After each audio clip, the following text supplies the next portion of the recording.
Marami sa inyo. Baba ng tingin sa telebisyon. Gumawa na po ako ng mga pelikula. Di naman. Sobra pelikula. Pero yung proseso ho, kung ako po tatanungin, mas mahirap po mag-TV. Kasi sa pelikula, kapag nanood sila ng pelikula, may captive market ka na eh. Pumasok na sila, nagbayad na sila, nag-invest na sila doon. And you only need to be interesting to them for the next 2 hours. And you're good. For TV. The fact that they went out of their homes to go there, alam mo na gusto nilang panoorin yung pelikula. Whereas sa TV, ang iniisip ko as a director, and yun yung sinasabi ko na sa writers, I'm sure that's what they think, even if I don't tell them, yun rin yung iniisip nila. Una, hindi ka pumasok sa sinihan. Pumasok ka sa bahay na ang dami kong kailangan gawin, pero gusto ko sabihin sa audience, huy, panoorin mo ko. Pag binuksan mo yung TV, hindi lang ako yung programa. Hindi ka tulad doon sa sinihan. Baka may 4 na sinihan o 5. O lagay natin sa 8. Cineplex, meron. 8 sine, pipiliin. Ito, ilan ba yung channels? Tapos ilan ba yung mga streaming? Pero sinasabi ko sa'yo, panoorin mo ko. Pangalawa, gusto ko, panoorin mo ko habang ginagawa mo yung gagawin mo sa bahay. Habang inalagaan mo yung aso mo. Habang iniisip mo kanyang lulutuin. Tapos, iniisip ko, yung pagkakasulat, alam niyo marami sa inyo, gusto niyo laitin lagi yung television. Bakit ganyan masyadong madaldal? Bakit masyadong madrama? Kasi kailangan po madaldal ang television dahil yung mga tao tumatalikod sa TV. Sa sinihan hindi yun, nakatingin po sila doon. Sa TV, tatalikod po sila, kaya kailangan naririnig nila yung nangyayari. So, kunwari, nagluto sila, they do their chores. Tatalikod, lalabas pa nga ng kwarto yun. Tapos lalakasan nila ng konti yung TV. Kailangan nila naririnig. Kaya tayo hirap minsan manood ng K-drama eh.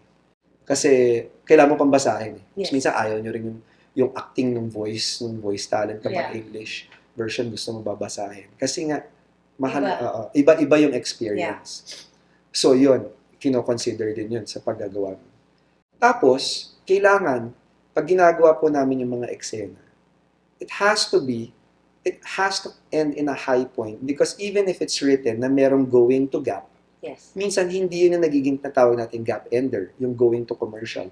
It has to be high enough so that after 4 minutes of commercials or so, they're still there waiting. Hihintayin ka pa rin nila. Ang pelikula wala pong obligasyon na gano'n. Hindi nila kailangan isipin yun. Kasi again, nakaupo lang sila dun sa loob ng sinihan eh. And they already paid to watch. Meron nang silang invested na sila. Ito hindi. Kahit nga invested na sila doon, pag na-distract lang yan, may tumawag lang, may nag-text sa phone nila. Wala na. Pagkatapos nun, gagawin ko yun ng 4 na ulit sa isang gabi na para bibitaw ako ng 4 minutes tapos pababalikin kita. Tapos nun, hihinto pa yan. Tapos matutulog pa sila sa gabi na yun. Tapos kukumbinsihin mo ulit sila the following day. And it's a whole process that they don't realize. Na parang the habits that as creatives, we have to think of ways to capture attention. Yeah, because that's not easy. Every time, nakuhuli mo na sila, okay, commercial. Tapos iaakit ulit kita dun sa level na yon. Tapos we're very conscious of that.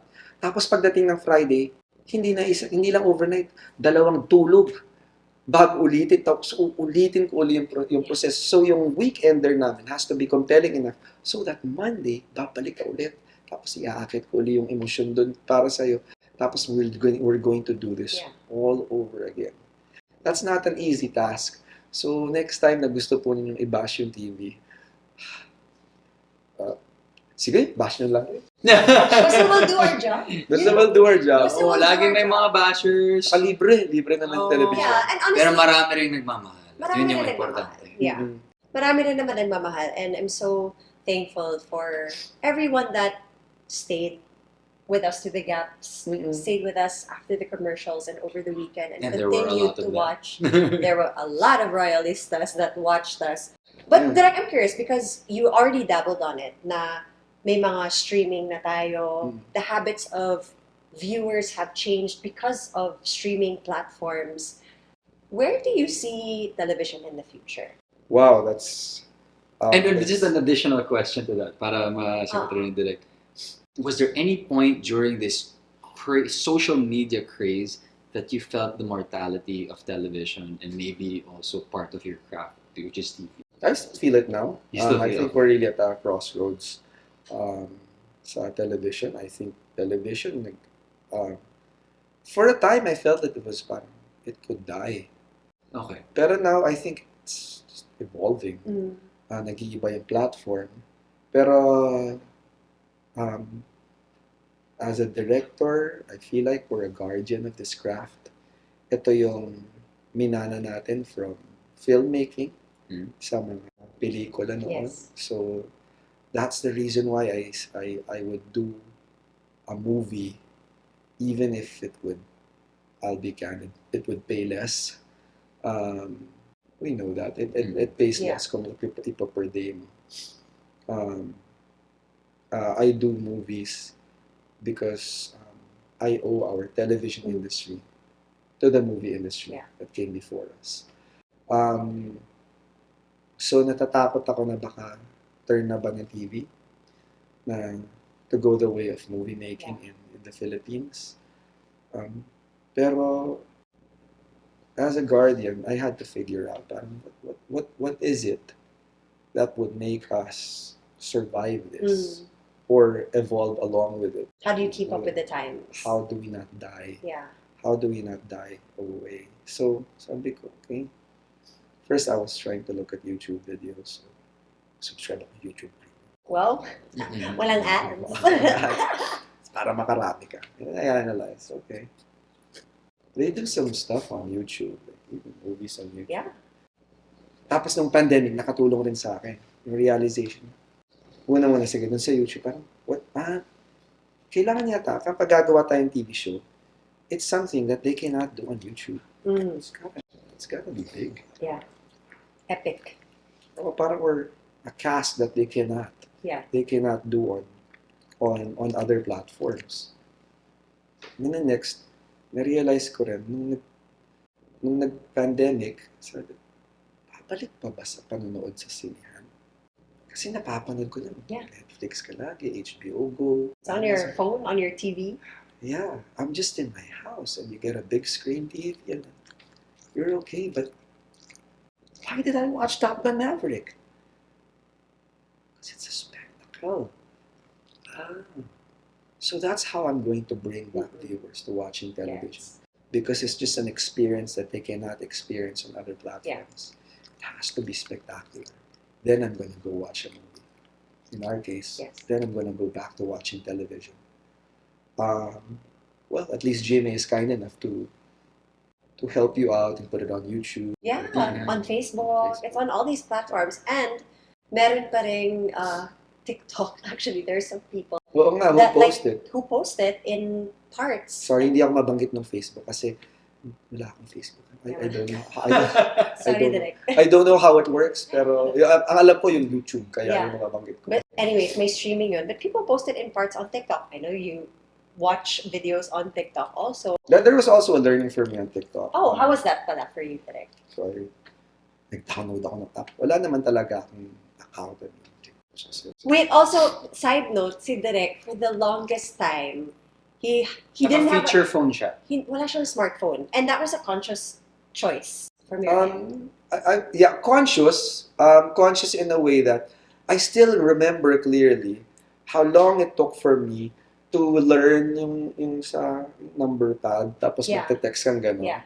Sheesh, ang tagal kong pinag-aralan, tapos natapon ko lang yung kaalaman ko na yun. Hindi na ako mag-text ng gano'n. Smartphone na naman! Smartphone. Tapos parang, bakit ba ako mag-smartphone? They're also mag-smartphone ka dahil may Facebook. I was still at a point na parang, why do you take pictures of yourself and post it for other people? Strangers to see your pictures! Kaya ako parang, pag may picture ako parang, ay, nakita ko lang, tapos sa akin lang to kasi nakakaya. Nakita mo, ba't siya pinapakita yung mukha sa ibang tao? Para sa inyo yung pictures yun, sa pamilya mo ba?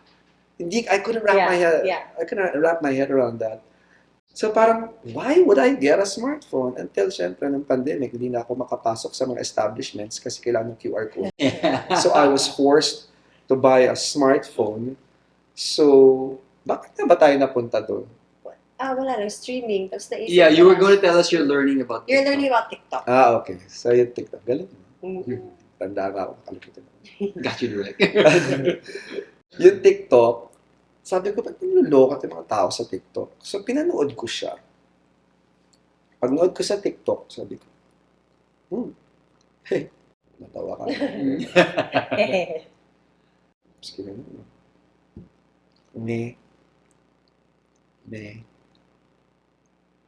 Ay, sumasayaw si Niana. Saan? Ganun. Kasi nakikita ko sa Yes. YouTube yung magkapatid.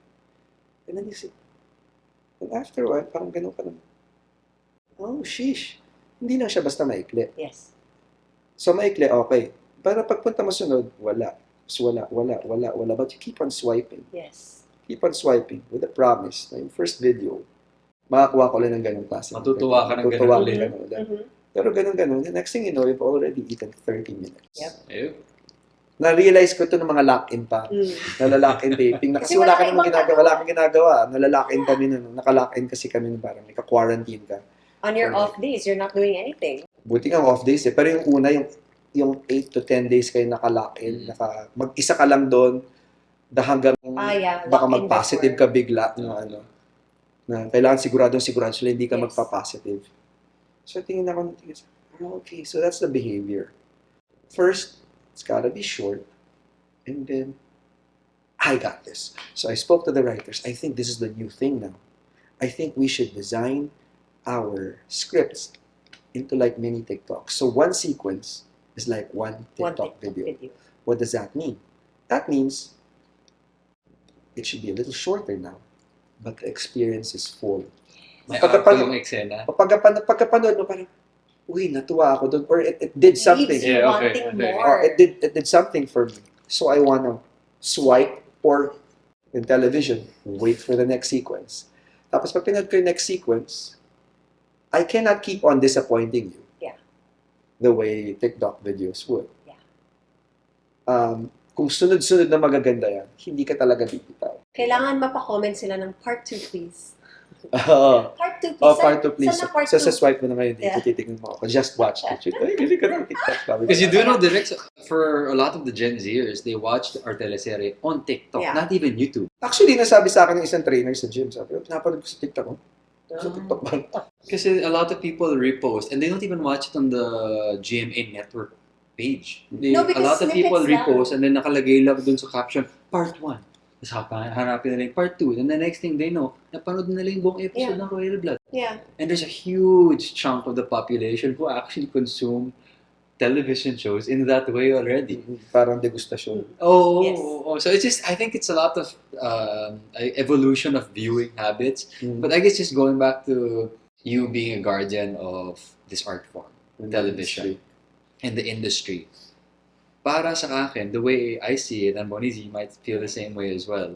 I mean, TV, aside from it being entertainment and everything, it's art. Yeah. And I think there will always be a room and space for this art to be consumed. Yun nga lang, the channels by which they are consumed by the people, I think that's the one evolving. But I think the art form itself is always going to have so much Right. relatability and significance to people because at the end of the day, it's still the audience relating to the story. I'm glad you pointed that out. That's why we should think of it as an art as well. We can't just come up with shit. Yeah. So, I mean, for everyone involved. lahat. Dapat lahat talaga. Lahat Ganun talaga. yung nasa isip. And yun yung kaibahan kasi ng art form natin. Whereas his painting is done by one person. What we do is like a moving mural So many done people by so involved. many people. Yeah.